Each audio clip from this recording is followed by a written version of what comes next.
என்னுடைய கருத்து வேற, சீமானுடைய கருத்து என்பது வேற. அவர் தமிழ் தேசிய சித்தாந்தத்தோடு அரசியல் பண்ணக்கூடிய நபர். அதே நேரத்தில் எங்கள் கொள்கையை தான் எதிரியை தவிர அவரும் நானும் எதிரி இல்லை, நண்பர் தான். அவருக்கு ஏதாவது ஒண்ணுன்னா நான் நம்ம பட்டியல் சமூக தலைவரை அடிச்சாங்க அப்படின்னு சாதியை உள்ள கொண்டு வரோம். ஆனா திருமாவர்கள் பேசும்பொழுது அவன் முறைச்சதுனாலதான் அந்த அடியை தவிர அவன் சாதி என்னன்னு கேட்ட அடி கிடையாது அப்படின்றாரு. இல்லை இல்லை, அதை தான் சொல்கிறேன். திருமாவளவன் அண்ணன் அந்த விஷயத்தில் நடந்துக்கிட்டது வந்து ரொம்ப தவறாக நடந்துக்கிட்டாருன்ற நான் திரும்ப திரும்ப சொல்கிறது அதுதான்.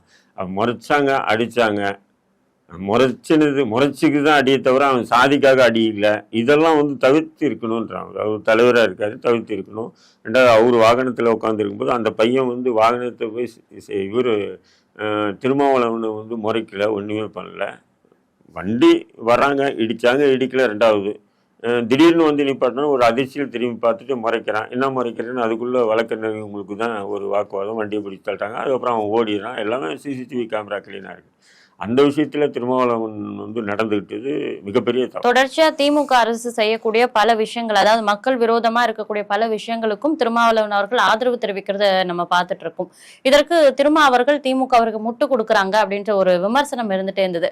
அதற்கு தற்போது அவர் பதிலடி கொடுத்திருக்காரு. என்னன்னா, சரிந்து வர கட்சிக்கு தான் நாங்க வந்து முட்டு கொடுக்கணும், ஆல்ரெடி அசுர பலத்தோட இருக்க கட்சிக்கு நாங்க முட்டு கொடுக்க வேண்டிய அவசியம் இல்லை அப்படின்னு அப்பவும் திமுக குறித்து அந்த பெருமையை தான் பேசியிருக்காரு. அதை எப்படி பாக்குறீங்க? திருமாவளவன் தான் பெருமையாக பேசுறாரு. திமுக திருமாவளவனை குறித்து பெருமையாக பேசலை. பெருமையாக பேசியிருந்தேன்னா அந்த நீதிமன்றத்துக்கு முன்னாடி நடந்த விஷயத்துக்கு திமுகவுக்கு திருமாவளவனுக்கு ஆதரிச்சு அறிக்கை வெளியிட்டு இருக்கணுமா இல்லையா? திமுக ஏன் அறிக்கை வெளியில்லை?